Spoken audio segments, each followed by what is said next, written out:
More than 2 million pilgrims are in Mecca now undertaking the Hajj. This is an annual event where Muslims from around the world go to Islam's holiest site in Mecca and perform the rituals that were conducted by the Prophet Muhammad and his followers 14 centuries ago, and obviously retrace the steps of the prophets of Islam. And it's a religious obligation for Muslims. Every Muslim who is physically fit and financially able is expected to take the pilgrimage at least once in their lifetime. Now, it's also a huge challenge for Saudi authorities. They've got a lot to do to make sure that the event passes smoothly.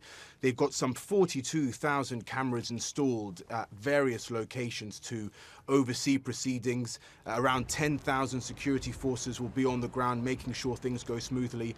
But also this year, very importantly, thousands more health officials will be available. And that's because, in particular, there's been an outbreak of MERS, this respiratory illness that has killed around 58 people worldwide, the vast majority of whom have been in Saudi Arabia. About 49 people have died because of MERS. So that's a massive challenge and also a concern to some people.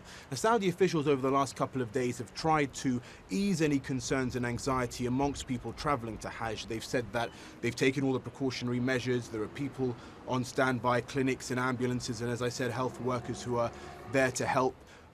Very controversial issue too has been these reports in the Middle Eastern press, but also press around the world, about the involvement of G4S, that security group, of course, we know from the Olympics in London, but also apparently G4S involved in some of the security work that's going on in Hajj, and also linked as well, some activists in the Middle East linking them to security and supervision in Israeli prisons with Palestinians. So that's just a few of the issues that have been raised, and some people have obviously spoken out against this.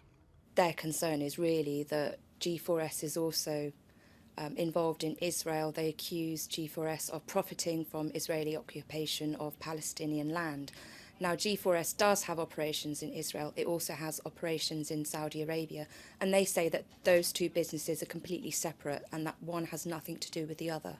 But still, this is obviously, for those who are undertaking the Hajj, an incredible experience. And even for the hundreds of millions of Muslims around the world who aren't able to attend Hajj, it's still a very important time of the year. Right now, there are some very difficult situations across the Middle East, not just in Syria and Egypt, but around the region. And Tuesday will mark Eid. That's the celebration that marks the end of Hajj. And at least it provides Muslims, Arabs, with an opportunity to reflect and to celebrate at a time of such instability.